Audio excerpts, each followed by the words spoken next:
Guys आज हम जिस डीसी कैरेक्टर के बारे में बात करने जा रहे हैं उसने फ्लैश के सीजन 1 में उसको बहुत तंग किया था।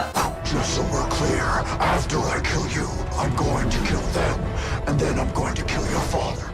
कॉमिक्स में ये कैरेक्टर एक टाइम पे फ्लैश का सबसे बड़ा फैन था, पर समय ने इसके साथ ऐसा खेल खेला कि ये फ्लैश का सबसे बड़ा दुश्मन बन गया। I love what you've done with the place. तो गाइस मैं हूं अमन सिन्हा और आज हम देखने जा रहे हैं इयोबार्ड थॉर्न का कॉमिक बुक ओरिजिन, जिसको जाना जाता है प्रोफेसर जूम के नाम से, और CW के फ्लैश के बाद उसको जाना गया रिवर्स फ्लैश के नाम से। तो चलिए शुरू करते हैं। ये कैरेक्टर उल्टा नहीं दौड़ता, पर ये फ्लैश का बिल्कुल उल्टा है। रिवर्स फ्लैश सबसे पहले दिखा 1963 के द फ्लैश इशू 139 में, जिसे आगे कंटिन्यू किया गया 1993 के द फ्लैश वॉल्यूम 2 इशू 74 में। रिवर्स फ्लैश को प्रोफेसर जूम के नाम से जाना जाता था। वो एक ब्रिलियंट साइंटिस्ट था 25th सेंचुरी में। बैरी एलन एक टाइम कैप्सूल भेजता है 25th सेंचुरी में, जिसमें वो उसमें अपना सुपर सूट रखता है। वो टाइम कैप्सूल प्रोफेसर जूम के हाथ में लगता है।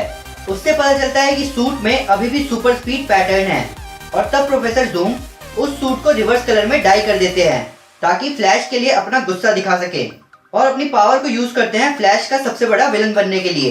प्रोफेसर जूम टाइम ट्रैवलिंग से फ्लैश के टाइम में आते हैं। फ्लैश से कई बार लड़ने के बाद प्रोफेसर जूम का बैरी एलन के लिए हेट जेलसी में बदल जाता है जब वो उसकी वाइफ आइरिस को देखते हैं। एक कॉस्ट्यूम पार्टी में प्रोफेसर जूम आइरिस को धमकी देता है, या तो वो बैरी को छोड़ के उसके साथ चले जाए या फिर अपनी जान गंवाए। उसकी बात सुनते ही आइरिस उसको एक चांटा मारती है। जूम गुस्से से भर जाता है और अपना हाथ वाइब्रेट करके उसके सर के आर पार कर देता है, और आइरिस वहीं मर जाती है। जब फ्लैश को इस बारे में पता चलता है तब वो प्रोफेसर जूम को टाइमलेस वॉइड यानी अनंत गहराई में भेज देता है अपने कॉस्मिक ट्रेडमिल को यूज करके। कुछ सालों बाद प्रोफेसर जूम टाइमलेस वॉइड से वापस निकलता है और बैरी से बदला लेने की सोचता है। किस्मत से वो उसी दिन बैरी से बदला लेने आता है जिस दिन उसकी दूसरी शादी होती है, और इसीलिए वो बैरी की होने वाली वाइफ को मारने की सोचता है। ये फ्लैश की शादी नहीं होने देगा, ऐसा दोबारा ना हो, इसलिए फ्लैश प्रोफेसर जूम को रोकता है और उसका गला तोड़ देता है, और प्रोफेसर जूम यानी रिवर्स फ्लैश उसी टाइम मर जाता है। अब दूसरी ओरिजिन की बात करते हैं। इयोबार्ड थॉर्न की कहानी को रिवाइज किया गया जब वॉली वेस्ट फ्लैश बना, जहाँ पे हमें पता चलता है कि professor इयोबार्ड zoom thorn Barry Allen के फ्लैश का बहुत बड़ा फैन होता है 25th सेंचुरी में। उसका फ्लैश के लिए पागलपन इतना था कि ना ही सिर्फ उसने फ्लैश की बायोग्राफी की स्टडी करी, बल्कि उसने अपना चेहरा भी बैरी एलन की तरह चेंज करवा लिया ताकि वो अपने फेवरेट हीरो जैसा दिख सके। जब उसने बहुत स्टडी करके टाइम मशीन का यूज किया तो वो टाइम में ज्यादा पीछे नहीं जा पाया। वो उस टाइम में पहुंच गया जब बैरी एलन मर चुका था और वॉली वेस्ट फ्लैश था। उसी टाइम उसको पता चला कि वो रिवर्स फ्लैश होगा बीते वक्त में, और फ्लैश के हाथों उसकी मौत होगी।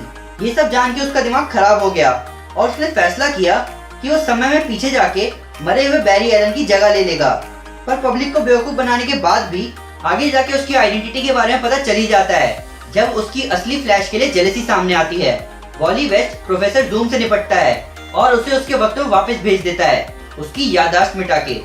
पर फ्लैश के लिए उसके मन में दुश्मनी बनी रहती है। प्रोफेसर जूम यानी रिवर्स फ्लैश कई बार फ्लैश पर अटैक कर चुका है, पर उसने कभी उसे जान से नहीं मारा, क्योंकि रिवर्स फ्लैश की एग्जिस्टेंस फ्लैश की वजह से ही है। इसीलिए उसने बैरी एलन से बदला लेने के लिए वक्त में पीछे जाके उसकी माँ को जान से मार दिया। फ्लैश स्पीड फोर्स की पॉजिटिव एनर्जी को रिप्रेजेंट करता है और रिवर्स फ्लैश नेगेटिव एनर्जी को। रिवर्स फ्लैश कई कॉमिक और कार्टून सीरीज में दिख चुका है, पर उसको सबसे ज्यादा नोटिस किया गया 2011 की मशहूर कॉमिक सीरीज फ्लैश पॉइंट में, जिस पर 2013 में एनिमेटेड मूवी भी बनी, justice league the flash point paradox. Break the sound barrier and there's a sonic boom.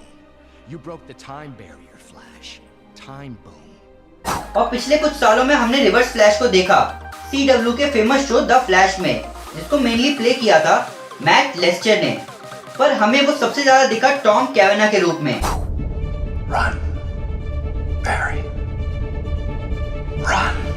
हाल ही में जस्टिस लीग के ट्रेलर में हमने बैरी एलन को अपने पापा से जेल में बात करते सुना, जिससे इस बात की पॉसिबिलिटी बढ़ जाती है कि डीसी एक्सटेंडेड यूनिवर्स में भी रिवर्स फ्लैश दिखे, क्योंकि वही फ्लैश के पापा के जेल में जाने का मेन रीजन था। तो गाइस ये थी ओरिजिन स्टोरी रिवर्स फ्लैश की। अगर हमसे कोई डिटेल मिस हो गई हो या आपको कोई नया फैक्ट पता है रिवर्स फ्लैश के बारे में, तो प्लीज हमें कमेंट में जरूर बताएं। साथ ही साथ हमें ये भी बताएं कि आपको दोनों ओरिजिन स्टोरीज में से कौन सी ओरिजिन स्टोरी ज्यादा अच्छी लगी। तो गाइस अगर आपको ये वीडियो पसंद आई तो प्लीज इस वीडियो को लाइक जरूर करें, और ऐसे कई सारे सुपर कंटेंट के लिए हमारे चैनल को सब्सक्राइब करना ना भूलें। Thank you guys, this is Aman Sinha and you are super super. Piece.